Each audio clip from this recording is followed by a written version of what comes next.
महबूबा, महबूबा, हमें लाइव जाने दो महबूबा। आप हमें लाइव नहीं जाने दे रही हो महबूबा।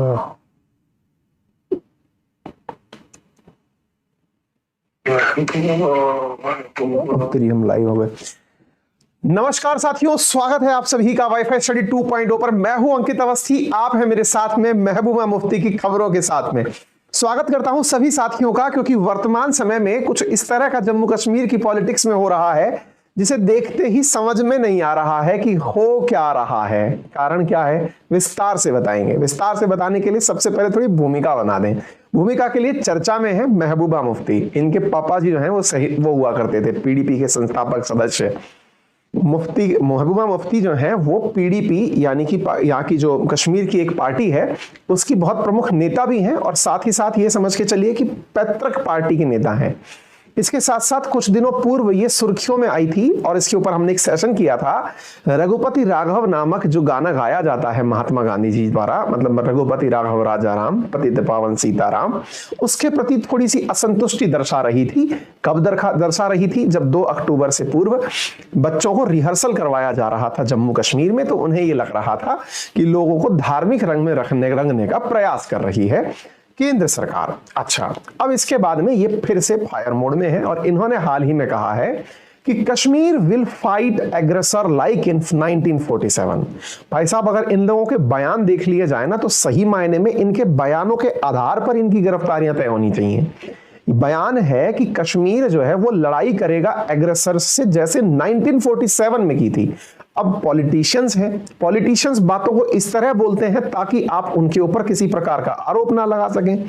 यानी एक तरह से ये कहते हैं कि इस समय जो सत्तारूढ़ पार्टी केंद्र में है, एनडीए का जो शासन है, वो कश्मीर में एग्रेसर्स की भूमिका में जा रहे हैं, यानी कि आक्रांता के रूप में जा रहे हैं। वैसे ही आक्रांता जो वंस अपॉन ए टाइम पर कश्मीर के अंदर पाकिस्तान से आए थे, तो पाकिस्तान का नाम लेकर के हमारी गुड बुक्स में आने के लिए तो ये डायलॉग मार दिया कि पाकिस्तान से जब आक्रांता आए थे तो कश्मीर की जनता भारतीय सेना के पहले ही, यानी भारतीय सेना जब तक पाकिस्तानियों को भगाती, कश्मीरियों ने ही जो पाकिस्तानी आक्रांता थे उन्हें रोक दिया था। अब ये जो चीजें निकल कर आती हैं, महबूबा मुफ्ती जब इस प्रकार का बयान देती हैं, एक तरह से 2 नावों पर पाव रखती हैं। पहला, एक तरह से भारतवासियों को ओवरऑल ये बताया जा रहा है कि आप जो धारा 370 हटाने के नाम पर खुश हो रहे हैं, आपको हम आक्रांता के रूप में ट्रीट करते हैं।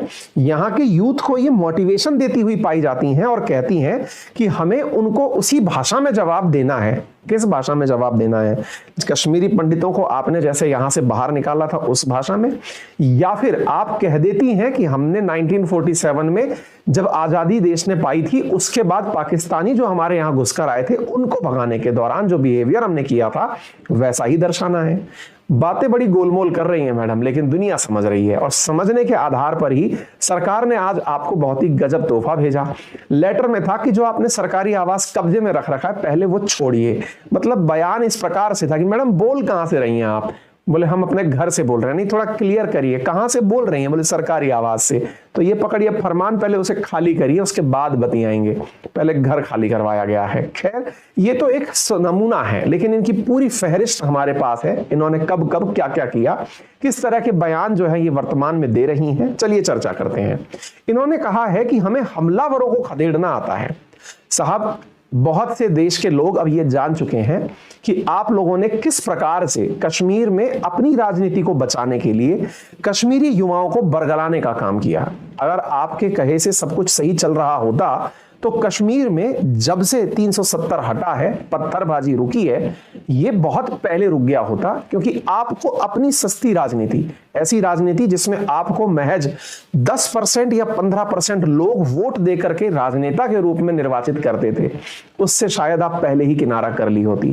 खैर, मैं अभी स्पोक पर्सन बनकर के देश की तरफ से इनको जवाब नहीं दूंगा, क्योंकि कुछ नेता अपने निजी स्वार्थों के लिए लोगों को भड़काने का काम करते हैं। फिलहाल के लिए हम तो इनकी ही कहे हुए बयानों को आप तक पहुंचाते हैं। पीपुल्स डेमोक्रेटिक पार्टी की प्रमुख है महबूबा मुफ्ती, केंद्र की भाजपा सरकार को कड़ी चेतावनी देते हुए कहती हैं कि जब तक कश्मीर मसले का हल नहीं होता तब तक केंद्र सरकार जम्मू कश्मीर में कितनी भी सेना तैनात कर दे, यहां कुछ बदलने वाला नहीं है। मैडम जी आप बताइए, कश्मीर का हल आप कौन सा चाहती हैं? इनका जवाब है, कश्मीर का हल है कि हम लोगों को पुनः वही स्थिति बहाल करके दी जाए जिस तरह की स्थिति संविधान में हमें पहले दी गई थी। अच्छा, दूसरा ये चाहती हैं कि कश्मीर के मसले को पाकिस्तान के साथ बैठकर सुलझाया जाए। अच्छा, यदि पाकिस्तान को टेबल पर बिठाएं, वो भी आपके कहने पर। लेकिन मैडम जी आप हैं कौन? फिलहाल आपके पीछे है कौन? कोई नहीं। आप वही हैं जिन्हें लंबे समय तक नजरबंद करके डाला गया था। आप वही हैं जिन्होंने एक बार भावनाओं में बहते हुए कह दिया था कि जब तक 370 वापस नहीं आएगा हम राजनीति में नहीं आएंगे। अब आप क्या कर रही हैं? अब आप राजनीति के चुनावी भाषण क्यों दे रही हैं? आप चुनाव में नहीं उतरेंगी तो ये सब क्या कर रही हैं मैडम जी? खैर चलिए, फिर से हम बह जाते हैं। तो सरकार को हमलावरों की तरह बर्ताव नहीं करना चाहिए, क्योंकि कश्मीर के लोग उन्हें खदेड़ना आता है। यानी कि आप इनडायरेक्टली क्या लोगों को भड़का रही हैं कि जो लोग यहां पर बाहर से आकर के नौकरी कर रहे हैं, देश की सुरक्षा के लिए सीमाओं पर खड़े हुए हैं, जो यहां पर पर्यटक बन के घूमने आ रहे हैं, उनके लिए आप इनडायरेक्टली कश्मीरियों को भड़का रही हैं। आप कहती हैं कि हमें खदेड़ना आता है। ये खदेड़ना जो आता है ये आपके बयान ही है, जिसके चलते हजारों युवा सड़कों पर भटक कर सामने आ गए थे। लेकिन वर्तमान में 370 हटने के बाद से जितनी बड़ी मात्रा में पर्यटक यहां गया है, पूरी दुनिया मतलब एक तरह से सरप्राइज्ड है। दिन भर में 100 से अधिक फ्लाइट टेक ऑफ कर रही हैं। ये अपने आप में एक बहुत बड़ा फिगर है। लगभग 15,000 से ज्यादा पर्यटक रोजाना कश्मीर पहुंच रहा है। ये अपने आप में बहुत बड़ा फिगर है। जब से 370 हटा है, सिंगल पत्थरबाजी की घटना सुनने को नहीं मिली है। ये बहुत बड़ा फिगर है।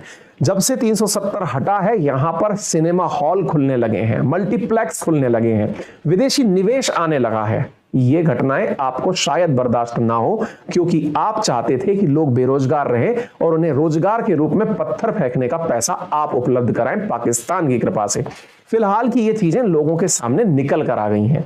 फिलहाल ये यूथ कन्वेंशन में भाषण देते हुए महबूबा कह रही थी कि भारत के संविधान के जरिए कश्मीर भारत से जुड़ा हुआ है और वही संविधान बीजेपी ने बदल दिया है। मैडम जी, बीजेपी ने नहीं, केंद्र की सरकार ने बदला है, बहुमत की सरकार ने बदला है।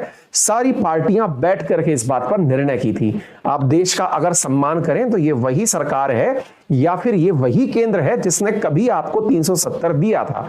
जो सरकार देना जानती है वो लेना भी जानती है। आप इससे इतना काहे परेशान हो रही हैं? फिलहाल के लिए आप अपनी राजनीति बचाइए और इस तरह के भाषण देते रहिए। इस तरह से सेंटर को ये रिजॉल्व करने का आश्वासन देने के नाम पर आगे निकलकर आती हुई दिखाई देती हैं कि आपने स्पेशल स्टेटस जब से हटाया है, ये हर जगह यही कहती हुई मिल रही हैं कि अगर हमें कहीं से कोई बातचीत करनी है तो केवल तभी जब पाकिस्तान को आप बीच में लाकर बिठाएंगे, हम तभी कश्मीर के अंदर सॉल्यूशन चाहते हैं।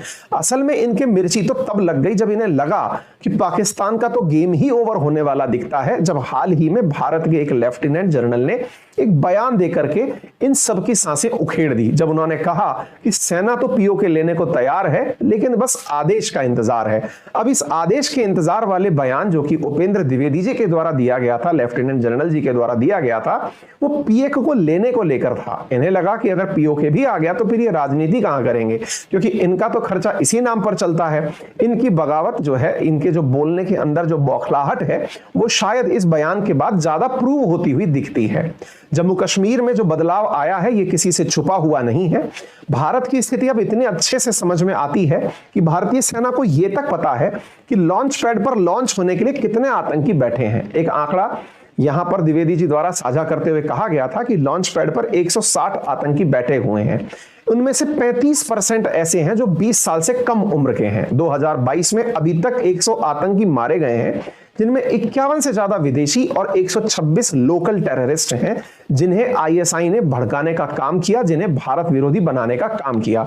हमने अपने अभी कल के ही एक सेशन में जो मैंने अपने चैनल पर किया था, वहां पर आपको बताया भी था कि किस प्रकार से आईएसआई तुर्की के साथ मिलकर के कश्मीर के क्षेत्र में युवाओं को भड़काने का काम कर रही है, किस प्रकार से आईएसआई के द्वारा कश्मीरी युवाओं को ले जाकर तुर्की ले जाया जा रहा है, अंकारा में एडमिशंस दिलवाए जा रहे हैं, भारत विरोधी लिटरेचर पढ़ाया जा रहा है, सोशल मीडिया और व्लॉगिंग पर उन्हें एक्टिवेट किया जा रहा है ताकि वो कश्मीर के युवाओं को भड़का सकें। इस पूरे कार्यक्रम के अंदर विदेशी के नाम पर उन लोगों को तुर्की ले जाया जाता है और ये पूरा की पूरा नेक्सस हाल ही में कुछ मीडिया हाउसेस के माध्यम से बाहर निकल करके आया है।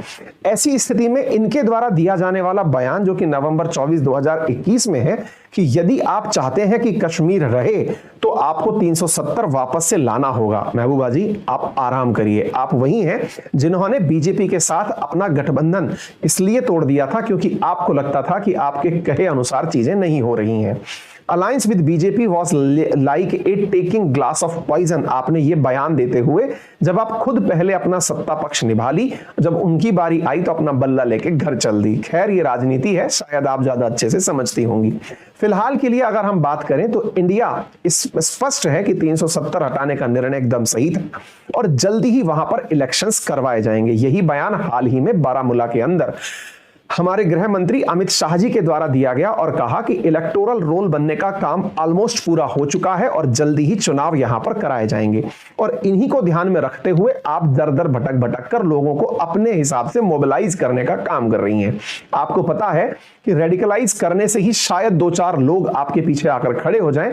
ऐसी स्थिति में आप इस प्रकार का प्रयास कर रही हैं। एक और चीज यहां पर बोलती हैं वो कहती हैं कि मैं गांधी और नेहरू के सपनों में भारत की बात करती हूं कि गांधी और नेहरू जिस तरह का भारत देखते थे।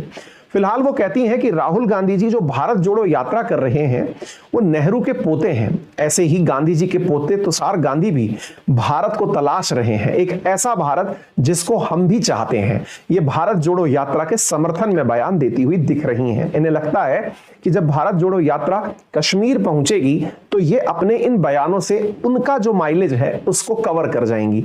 यानी राहुल गांधी जी की जो इतनी बड़ी मेहनत है, जो उन्होंने इतना लंबा यात्रा करके पूरी की है, जब वो कश्मीर पहुंचेंगे तो ये उस एपिकल पॉइंट पर पहुंच करके अपने द्वारा उस मंच को ग्रैब कर लेंगी कि हम इन वाला ही भारत चाहते हैं। अजीब भारत सबका यही है, सबका जीना यहां और मरना यहां। आपको दिक्कत है तो बताइए। यहां पर फिलहाल जिनके बयान को ये कहते हुए पाई जा रही हैं कि मैं गांधी और नेहरू के सपने का भारत देखती हूं, मैडम जी ज्यादा दिन पुरानी बात नहीं है, मात्र 2 महीने हुए हैं। आपको बड़ी दिक्कत हुई थी जब बच्चों को गांधी जी की जयंती से पूर्व ये एक संगीत के रूप में रिसाइट करवाया जा रहा था, रघुपति राघव राजा राम। आप इसके प्रतिरोध में आकर खड़ी हो गई थी। आपके सामने वो वीडियो प्ले करके दिखाया जा रहा है जहां पर कुछ बच्चों को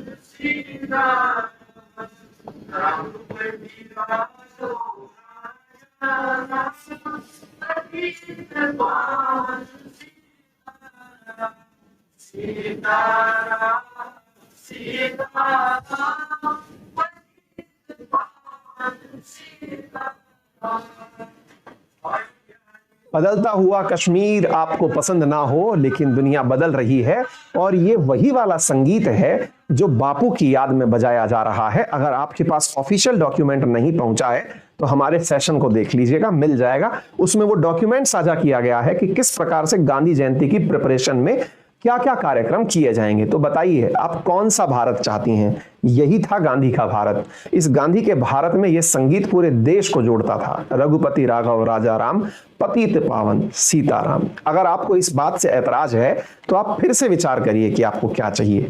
फिलहाल के लिए कुछ आंकड़े आपको बता दें और वो ये हैं कि जम्मू कश्मीर के अंदर जब से 370 हटा है, टूरिज्म में एक गजब तरीके का बूस्ट देखने को मिला है। आप इससे अंदाजा लगा सकते हैं कि टूरिज्म की वजह से होने वाली आय लगभग 184% तक बढ़ चुकी है।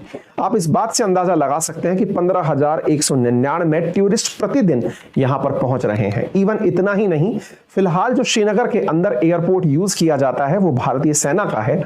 कश्मीर में आते हुए पैसेंजर्स को देखते हुए श्रीनगर में एक नया अंतरराष्ट्रीय टर्मिनल बनाने की भी आवश्यकता अब दिखाई पड़ने लग रही है। विकसित हो रहा है कश्मीर। कश्मीर में फर्स्ट एवर मल्टीप्लेक्स ओपन हुआ है श्रीनगर के अंदर। आफ्टर 3 डेकेड्स, 30 साल बाद मल्टीप्लेक्स ओपन हो रहा है। बदल रहा है कश्मीर। कश्मीर के अंदर रनअप के रूप में G20 की मीटिंग्स कश्मीर में होंगी, शायद आपको डाइजेस्ट ना हो, क्योंकि अंतरराष्ट्रीय स्तर पर भारत G20 की अध्यक्षता करने जा रहा है। महबूबा जी, 1 दिसंबर से भारत G20 की अध्यक्षता करेगा और उस स्थिति में जम्मू कश्मीर के अंदर श्रीनगर और डल लेक के आसपास के क्षेत्र और लद्दाख के क्षेत्र में संभव है कि G20 के कुछ डेलीगेट्स को यहां पर बुलाकर मीटिंग की जाए और आप उस पूरे देश को देख पाएं। फिलहाल के लिए ये सब चीजें हैं आपकी जानकारी के लिए। उम्मीद है कि आपको ये लेटर पहुंच गया होगा, तभी आपने इस लेटर के अंदाज में, क्योंकि महबूबा मुफ्ती आपके इस बयान के तुरंत बाद आपको एक लेटर थमाया गया जिसमें आपसे कहा गया कि घर खाली करिए, और आप आज्ञाकारी निकली, आपने तुरंत अपना घर खाली कर दिया। इसके लिए बहुत बहुत धन्यवाद। फिलहाल के लिए इतना ही। जानकारी पसंद आई हो तो इसे अपने सभी साथियों के साथ जरूर साझा करें। चैनल पर नए हैं तो सब्सक्राइब करें।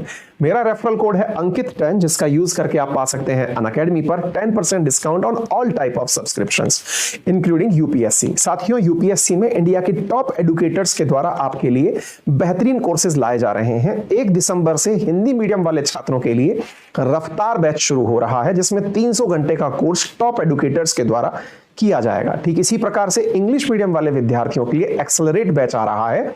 1 दिसंबर से आप उसमें पार्टिसिपेट कर सकते हैं। इतना ही नहीं, आपको ये कोर्स बहुत ही nominal prices around 25,000 for 6 month उपलब्ध कराया जा रहा है। यदि आप चाहते हैं 12 महीने का कोर्स परचेज करना, तो भी आपको इजी ईएमआई ऑप्शंस 4,364 रुपए प्रति माह की ईएमआई, जिस पर 0% इंटरेस्ट रेट है, इस पर आपको कोर्सेज उपलब्ध कराए जा रहे हैं। फिलहाल के लिए इतना ही। अपना ख्याल रखें। धन्यवाद।